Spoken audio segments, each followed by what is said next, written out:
So Mikel Merino, the hero, Stephen, on Saturday lunchtime. How sustainable is that? Probably not for long. You'd like to think that he could do a job every now and again. Obviously, he didn't start in the game, so how does he start if he's going to play in that position? How do they bring him into the game? What would his role be? Would it be playing up against a back four or high up against centre-backs, or would he play as almost a false nine and wander into that position from midfield positions? But listen, it worked at the weekend. Will it work for the long foreseeable future? I'm not so sure it will, but credit to Mikel Arteta for giving it a go, and credit to Merino for pulling it off. Yeah.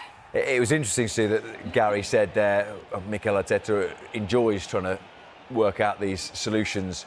I suspect he doesn't, does he? I'm sure he'd rather have a striker there. Of course he would, yeah. He'd rather have the options, because when you look at the players, Sterling, Trossard, Nwaneri, you wondered how they were going to line up, and it was obviously Trossard in that false nine, but they're all sort of small, tricky players that obviously got the ability, but they just couldn't break Leicester City down. And you thought, right, they need to do something, and then to obviously bring Merino on. And to be fair to him, his movement was brilliant. It was the movement of a striker, like you say. Whether that's something he's going to use going forward, I'm sure it's going to be another option for him, because you know you've got the players that can get the deliveries into the box. If his movement is good and that presence up there, it's different. But of course, Mikel Arteta, I'm sure, would have preferred to have had the options, because they've been so unfortunate with injuries in that attacking lineup. Ideally, they would have brought somebody in the transfer window, but couldn't obviously find the right one that they wanted. Just on what Sue said there about movement then, how difficult is it to adapt to be playing as a striker? And is the biggest difference, quite obviously, the fact that you're just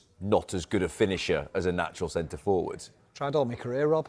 look, I ended up at left back was bad enough, let me tell you. Exactly. So, listen, everyone wants to score goals as a kid, and everyone wants to be a striker because it's the best position in the team. Because when you score the goals, you get the adulation, you get the praise, you get paid the most money. Everything that comes of being a great striker comes great things. So we all want to be in that position, but we don't have the movement. We don't have that natural instinct to find the right places at the right time. It can't be coached. You can coach to an element, but there's got to be a natural side of it as well. Now, the movement might have been a little bit of luck. It might have been something that he's actually got naturally. We don't know yet, but also do it against... I watched Leicester the other week against Everton. The two centre-backs were awful. I know Vestergaard didn't play in the game at the weekend, but I look at them and I think they're not the best defensively, so you are going to get space in the box. They are going to switch off.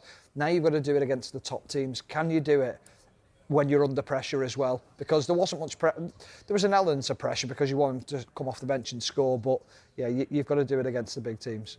Ethan Nwaneri, Sue, became the youngest player in a Premier League game to complete 5 dribbles in a match. He beats a record set by Bukayo Saka. Can they both play in the same team when Saka's back?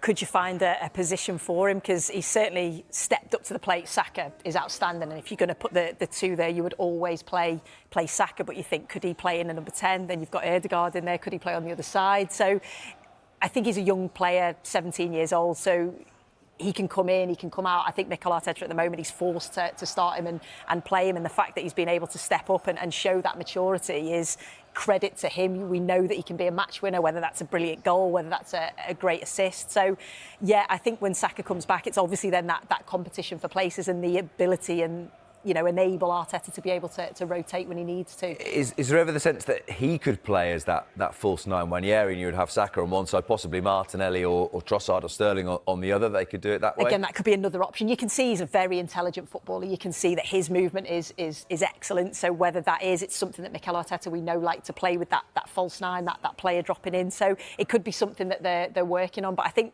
you know, all he can do is when he gets the opportunity, take it, and he's certainly taken it. He's that good. He will find a way to get him into that team. He has to find a way to get him into that team. He is a phenomenal talent. Yeah. I mean, he's one of them players, when you watch him, you think, I cannot wait to see where you end up in 4 or 5 years. I mean, Arsenal fans will hate me for saying it, but everyone will be after him in a short space of time, and it'll be the likes of Barcelona, Real Madrid, who'll be knocking on the door saying, we can't miss out on this kid, but Arsenal will be saying, well, he's ours, we're not letting him go. But he is a special talent. I just find it incredible that he come up with a stat of a question that he's completed 5 dribbles of a 17-year-old. It's incredible what people find now, isn't it, to bring up a stat. Some people have too much time on their hands, Exactly. Stephen, on a Sunday night.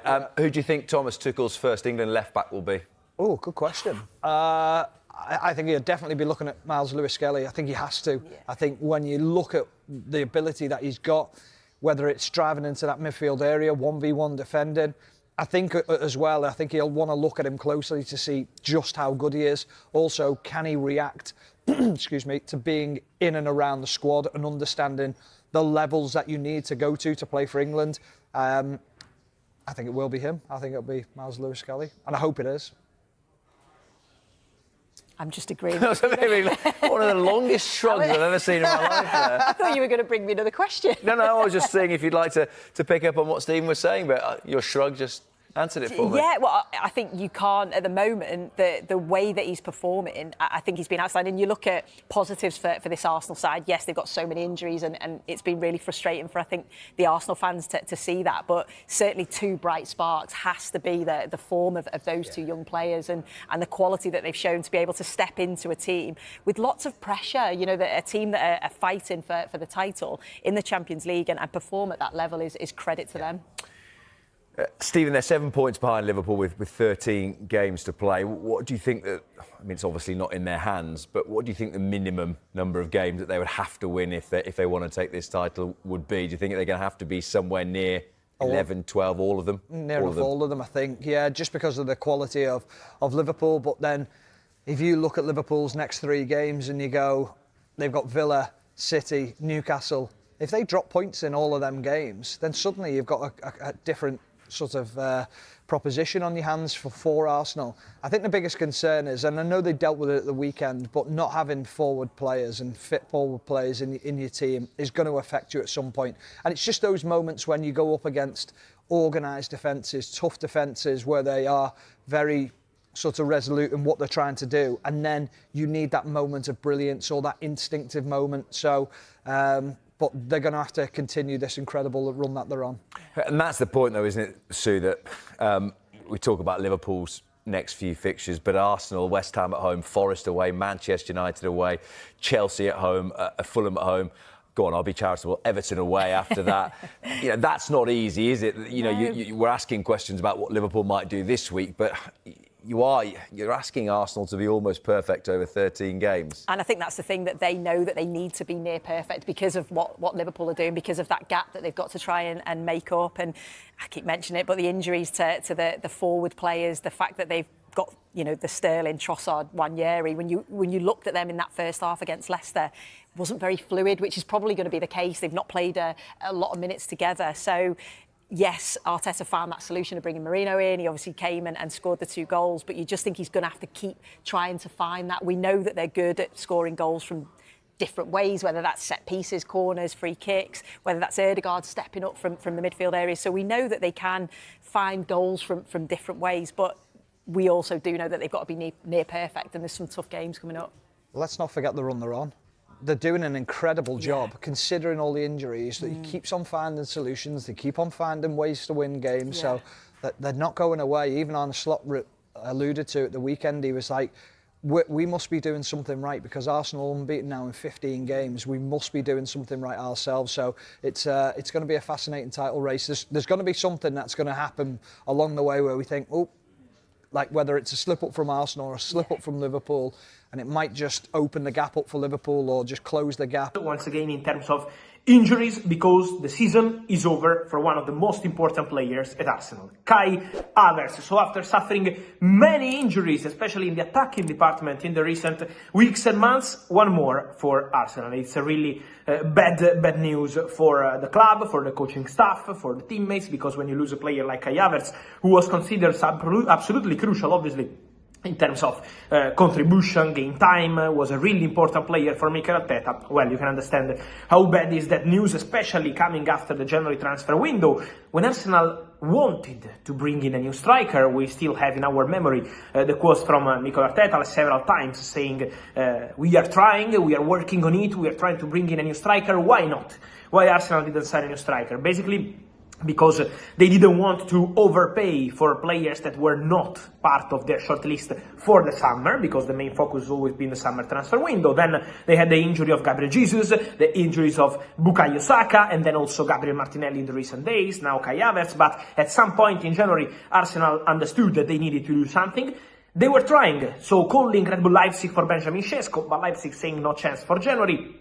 Arsenal didn't send any official bid because they had the feeling that it was really impossible to convince Leipzig. Imagine Newcastle, with Alexander Isak, the other big name on the list of Arsenal for the summer. So these two remain the big names for the summer. We will touch on that in a moment, but for January it was not possible to proceed, and Arsenal decided not to attack because it was seen as a really complicated topic. Sesko and even more Alexander Isak. For Arsenal, there was a possibility. Ollie Watkins, they had a bid rejected by Aston Villa, a very tense situation, and also bad luck because Aston Villa on the same week sold John Duran to Al Nassr, so they didn't need any money anymore. They made big money with John Duran, 85 million euros, and also included, and also the manager of Aston Villa, Unai Emery, speaking in public but also in private with the management, said very clearly, Ollie Watkins has to stay. We can't sell both strikers now, even if we have good opportunities. It's impossible to find a good replacement on the market, and so the idea at Aston Villa was very clear. Ollie Watkins, untouchable.